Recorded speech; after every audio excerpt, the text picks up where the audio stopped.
গাজা সম্পূর্ণ দখল করতে চাওয়ার অভিপ্রায় প্রকাশ হয়ে যাওয়ায় ইসরায়েলের ভিতরে এবং আন্তর্জাতিক বিশ্বে তীব্র সমালোচনার মুখে পড়েছেন ইসরায়েলের প্রধানমন্ত্রী বেনিয়ামিন নেতানিয়াহু।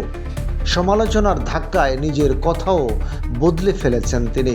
শনিবার সামাজিক যোগাযোগ মাধ্যম এক্সে পোস্ট করা এক বার্তায় নেতানিয়াহু বলেন, আমরা গাজা দখল করতে যাচ্ছি না, আমাদের লক্ষ্য হলো গাজাকে হামাসের কবল থেকে মুক্ত করা।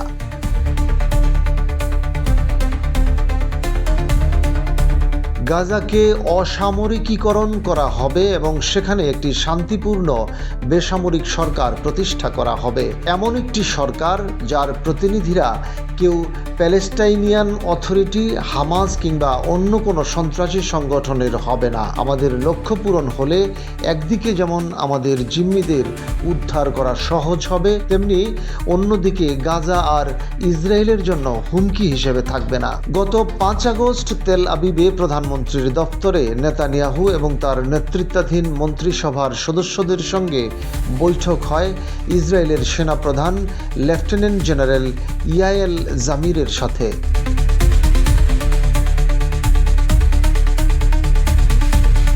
বৈঠকে সেনাপ্রধানের উদ্দেশ্যে নেতানিয়াহু বলেন, আমাদের লক্ষ্য পুরো গাজা দখলে আনা, এজন্য গাজার সর্বত্র আমাদের অভিযান চালাতে হবে। এমনকি হামাস যেসব অঞ্চলে ইসরায়েলি জিম্মিদের লুকিয়ে রেখেছে বলে আমরা সন্দেহ করছি, সেসব অঞ্চলেও চালাতে হবে অভিযান। আমাদের এই লক্ষ্য যদি আপনার পছন্দ হয় তাহলে দায়িত্ব পালন করুন, নয়তো ইস্তফা দিন। বৈঠকে উপস্থিত মন্ত্রিসভার সদস্যরা নেতানিয়াহুর সঙ্গে একমত হলেও দ্বিমত পোষণ করেন সেনাপ্রধান। তিনি বলেন, গাজা সম্পূর্ণ দখল হলে তা ইসরায়েলি সেনাদের জন্য ফাঁদ হয়ে উঠবে।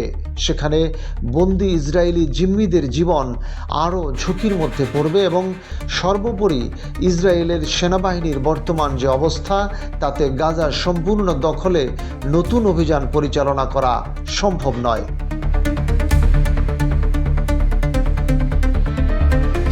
কিন্তু সেনাপ্রধানের এই বক্তব্যকে আমলে না নিয়ে নেতানিয়াহু এবং তার নেতৃত্বাধীন মন্ত্রিসভার সদস্যরা নিজেদের অবস্থানেই অটল থাকেন।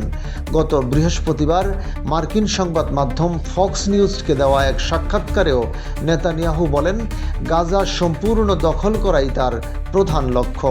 তবে এই সাক্ষাৎকার প্রচারের পর নেতানিয়াহুর তীব্র সমালোচনা ও নিন্দা জানায় ফ্রান্স, অস্ট্রেলিয়া, ইতালি, নিউজিল্যান্ড, যুক্তরাজ্য, ইউরোপের দেশগুলোর জোট, ইউরোপীয় ইউনিয়ন বা ইইউ, সৌদি আরব, মিশর সহ বিভিন্ন দেশ। জার্মানি ইসরায়েলে অস্ত্র রপ্তানি বন্ধের ঘোষণা দেয়। ইসরায়েলের বিরোধী দলীয় নেতা ইয়াইর লাপিদও নেতানিয়াহুর এই সিদ্ধান্তকে কঠোর সমালোচনা করেন। ঘরে বাইরে তীব্র সমালোচনা ও নিন্দা পরিস্থিতির মধ্যেই শনিবার নিজের আগেকার কথা ঘোরালেন নেতানিয়াহু।